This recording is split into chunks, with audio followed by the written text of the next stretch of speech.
Welcome to my channel where we question everything. Today's topic is military affairs and, well, nuclear Armageddon.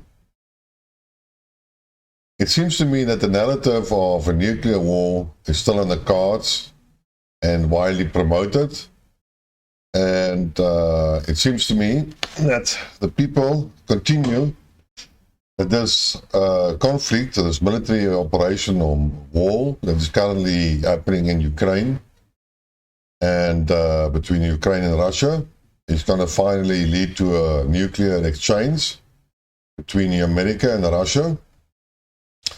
And as we all know by now, or should be knowing, is that that would be total destruction of the world as we know it. Hence, Armageddon and nuclear apocalypse.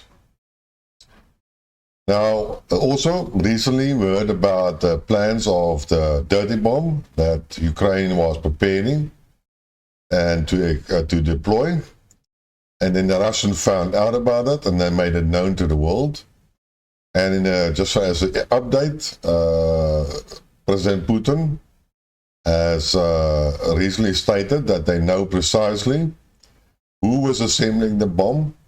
They knew more or less where it was being assembled, and that the Kiev regime is cleaning up all the evidence in order to remove all traces or all evidence of this matter. So as I said before, I was fairly confident in the intelligence of the Russians, but I didn't understand why a dirty bomb would be used, because it has no military value. It is only used for terrorist acts of terrorism. Unless, well, I don't know. The point here is that even for a PR version, that's a little bit of overkill, and it will destroy a certain amount of territory. And I don't understand what the purpose would be. There are so many other options that they could have done. And if it would have happened, then the purpose was to force NATO into a reaction and maybe a nuclear strike. But I'm sorry, I cannot fully agree with any nuclear strike, because a nuclear strike from the start is a suicide mission. It's a suicide option. Anybody that presses that button first time is going to have a response, and then the response will be the destruction of the person that pushed the button first. Doesn't matter how you look at it. And nobody should believe that these people will escape the consequences. And any right-minded person will realize that if they press a button, then that would be suicide. Unless, naturally, if you are a fanatic or a psychopath, which we cannot always rule out. But the point here is that, in my opinion, this whole story about nuclear Armageddon, nuclear strikes, nuclear first strikes, whatever nature, is a propaganda tool in order to do fear-mongering on the same level, and even not worse, than we experienced throughout the COVID pandemic. Constant reminders, constant stoking the fears without allowing people to think a little bit further and to go really look at why would anybody do it and what would be the consequences. Not for themselves, but for the person that actually would initialize it. So I watched a video of Crosstalk, and this actually stimulated me to produce the video today. And the focus was basically, or they mentioned the guest, one of the guests actually mentioned, well, not mentioned, well, he mentioned, but reminded me that there was an ongoing nuclear exercise currently being held by NATO in Europe, and that was basically being done from the 16th of October until the 31st of October, which is next month, Monday. And it is a yearly exercise. And it has been stated that it's not an exercise of threat, or that it should be perceived as a threat. And neither have the Russians expressed any concerns about this exercise as being a threat or as being a preemptive strike type of thing. Now the question is really why, but the guests actually mentioned that, and that is the reason, again, what made me look a little bit deeper into the matter. Now, nuclear forces of the Americans and the Russians usually consist out of, call it three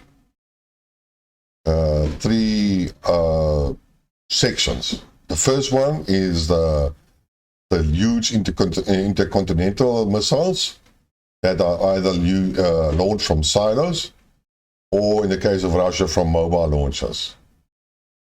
Well, some of them. Then we have the nuclear missiles that are stationed on submarines, and both countries have the similar one. And then we have the aviation branch that usually carries either strategic nuclear weapons, like the big bombers, or they do carry some strategic bombers which have bombs which have a lower yield. Now, technically, or not technically, all nuclear bombs of the US are situated in America, except for the B-61 tactical nuclear weapon. And these have been stored, stored in Europe. That's the correct word. And there are supposed to be a little bit more than 150 of these bombs stationed in Europe. Now, I have a picture of this B-61 bomb. It is a strategic nuclear bomb. It has a variable yield. You can set it basically to 4 different types of yields. The one is a 0.3, 1.5, 10, and 50 kilotons. So you can change the yield of this atomic bomb as the use or target or strategic purpose of this bomb is, well, what you require from this bomb. And just from intersect of point of view, the size of this bomb is 3.6 meters long, and it has a diameter of about 330 millimeters, which is not much, and then it only weighs about 320 kilograms. So as you can see, it's not a very big bomb. It's actually a fairly small one, but it definitely packs a punch. That's a correct setting. All right. Now the exercise currently underway is being held in Belgium and also in the North Sea, and then part of it is held in the UK. And currently there are about 14 countries that do take part in the exercise.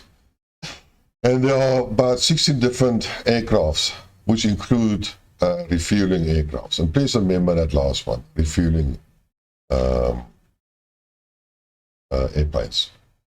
Now, typically these bombs the B-61 can be launched or dropped by a number of aircrafts, but if you look at the American version, it's the F-15,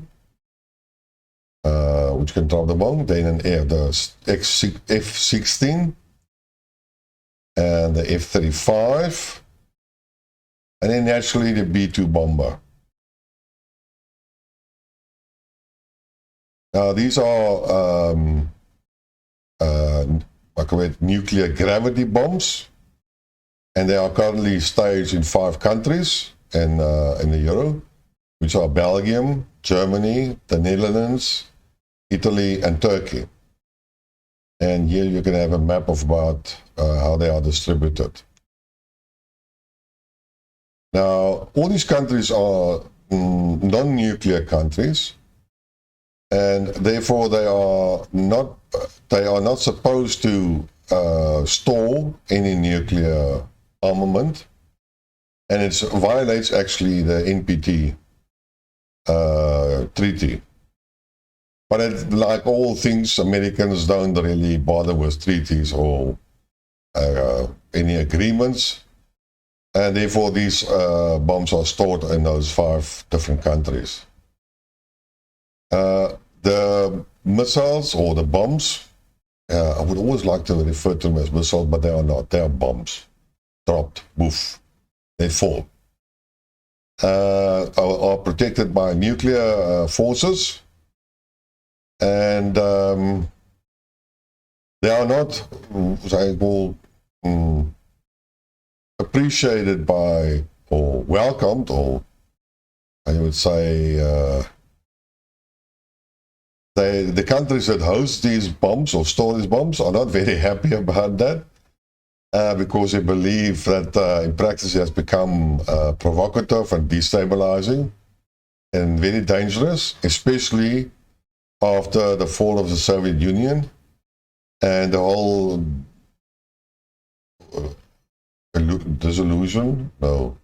breakup of the Warsaw Pact. Well, let's call it like that. So one has to ask the question of why are these bombs still there? Now, if you look at how the distribution is, there's about 20 of these nuclear bombs stored in Germany and Netherlands and Belgium.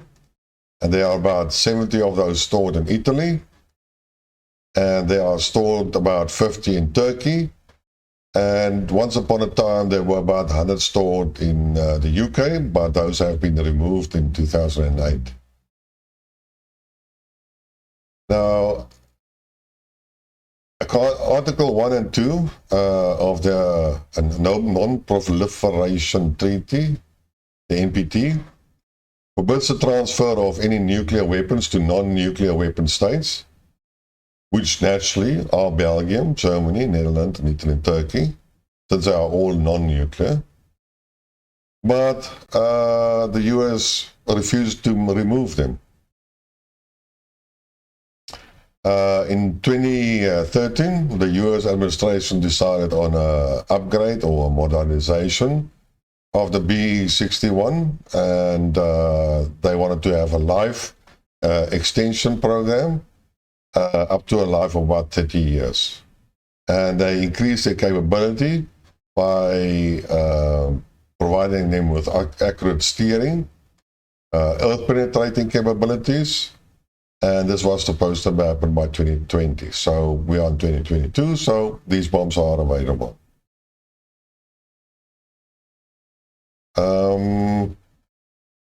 Now, one has to ask yourself, how are these bombs activated? Well, any nuclear mission that can be undertaken has to get explicit political approval by the NATO Nuclear Planning Group, and authorization has to be received from the US President and the UK Prime Minister. Well, it's unclear why it states that it's unclear why the UK Prime Minister has to provide authorization. But if one reads a little bit further in one of the articles, one will find that Britain has placed its nuclear arsenal under the command of NATO. So that means British nuclear missiles are actually controlled by NATO, and therefore the UK Prime Minister must provide permission. So as you can see, it's not that easy to start or to allow the use of nuclear bombs, strategic bombs, into a theater, because you have to get approval of the NATO's nuclear planning group. And if there is no nuclear attack on any of the NATO countries, then there's a high probability that this group of 29 countries will not provide any approval for the use of these bombs. So as you can see, it's not that easy or likely that nuclear bombs will be used in the so-called Russian-Ukrainian conflict. But nobody in the media tells you all these things. So in my opinion, this is huge hyped. Usually, okay, I know they call it clickbaits, but it's something very similar. That's why people still read all these newspapers, and they buy the newspapers, and they go to websites, and all they are being fed are the fear-mongering articles. Then I looked a little bit further. Now, initially, like the B-61 bombs were used when, when you had a dividing line between the Western countries, the NATO countries, and the Warsaw Pact countries that were just like next to each other. So if you wanted to use these bombs, naturally it would have been an option to put it onto an aircraft, fly over the dividing border zone between East and West, and then drop it wherever you want to do it.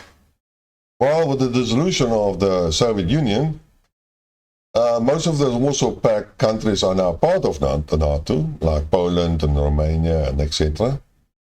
And call it the dividing line is now a lot further to the east, on the borders of Russia. So now the bombs have to be transported from their bases where they are currently stored, that is Netherlands, Belgium, and Germany, right up to the Russian border. If they envisage that they have to enter Russian territory to drop these bombs, or if they have to think about that the Russians are crossing their border into Ukraine, which they have done, and then that these strategic bombs have to be dropped in Ukraine. There's another problem with this thing, actually. When you look at the delivery vehicles, which is the F-15, F-16, F-35, and the B-2 bombers, then you have to look at their range. And yes, we call about the ferry range. That means the aircraft ferry traveling from one point to another point, but that's it. There's no return flight. And you can look at the F-16, the range is about 5,600 kilometers, but then you have external fuel tanks and everything like that, and then it's not really capable of doing any combat. It's a straight flying. And if the combat range you look at about, say, 2,000 kilometers. But then again, you can't return. Now, if you look at the F-16, that's even worse. They can travel about one-way ticket, 4,200 kilometers, and their combat range is about 550 kilometers, a lot shorter than the F-15. And then you look at another possible aircraft, that's the F-35, and that's range where it can travel one way, it's 2,800 kilometers, even shorter. And the combat range is about 1,400 kilometers, which falls between the F-15 and F-16. And then we can come to the big brother, the big B-2 bomber. Well, that one has a range of 11,000 kilometers. But the problem is, it's just a bomber, and you have to escort it by fighters. Now, I've looked at a certain distance, just for indices, and the distance between the base where these bombs are kept in Italy, that's Aviano. Well, the distance between Aviano and Moscow is about 2,000 kilometers, and Aviano and Donetsk is 1,700 kilometers. Now, technically, these are all in the range of a one-way trip of these bombers, but there's no return trip. And if we look at aircrafts that are departing from Ramstein Airport, or Ramstein Military Field in Germany, which is very near to Bushel, where the German ones are stored, then the distance between Ramstein and Moscow is 2,100 kilometers, and between Ramstein and Donetsk, 2,200 kilometers. So what these numbers actually mean is that no aircraft that can carry a bomb, a B-61 bomb, nuclear strategic bomb, can travel from their base right up to the possible target and then expect to return. So it's a one-way ticket. which is not going to happen. So there will be refueling required in the air, and not once, probably twice or 3 times. And as soon as they do the refueling, they become vulnerable targets. No more stealth capability, sitting ducks effectively for surface-to-air missiles, and even the fighter squadrons of the Russians. So, in my opinion, sending these aircrafts with these bombs has no real military strategic value, unless you want to sacrifice these things, or unless something drastically happens that there are no Russian fighters or no air-to-surface missiles. I just would like to mention something about stealth technology. Stealth aircrafts are not undetectable. They can be detected by normal commercial airline radars, but commercial radars are not suitable for as a targeting radar for air-to-surface missiles. And one has to always sacrifice the one for the other one. So in this case, the designers of the F-35 and the B-21 bombers was mostly for the radars that actually are guiding ground-to-air missiles, and therefore they want to protect themselves against any destruction, not always detection. But again, if they are detected, then the Russians can send up fighter squadrons, and then basically it becomes a dogfight. One has to ask yourself, in any case also, what would the Russian response, the first response be? You can go on the website and you can find physically maps of all the bases where these aerial maps of where these bombs are stored. Now that is open to public knowledge. Imagine what information the Russians have. And the first thing they would have done is they would have sent their supersonic or hypersonic missiles and taken out all those bases. So again, it's a third strike basically against the use of the B-61 strategic bombs. Firstly, the use of these bombs are nearly impossible to achieve. The delivery of these weapons to their targets are too far away, so that's basically another negative strike against them. And the third strike is basically the Russian that's the first thing they will take out. And they are fully capable of doing that. So then the big question is, why are we still having bombs, nuclear bombs in Europe? And why are there still yearly practices or military exercises of using these bombs? Now, I have seen no article or any idea on why you should motivate that. And from a military point of view, it has no benefit to anybody. And since the countries that are storing these weapons don't want them, the logical option would be to remove them. Firstly, to please your friends, as you would like to call them, that's the US friends. And secondly, to show the Russians that you are removing a perceived threat. Well, that's food for thought for today. Please subscribe to the channel, spread the word, share the links, press the like or dislike button, and until next time, cheers.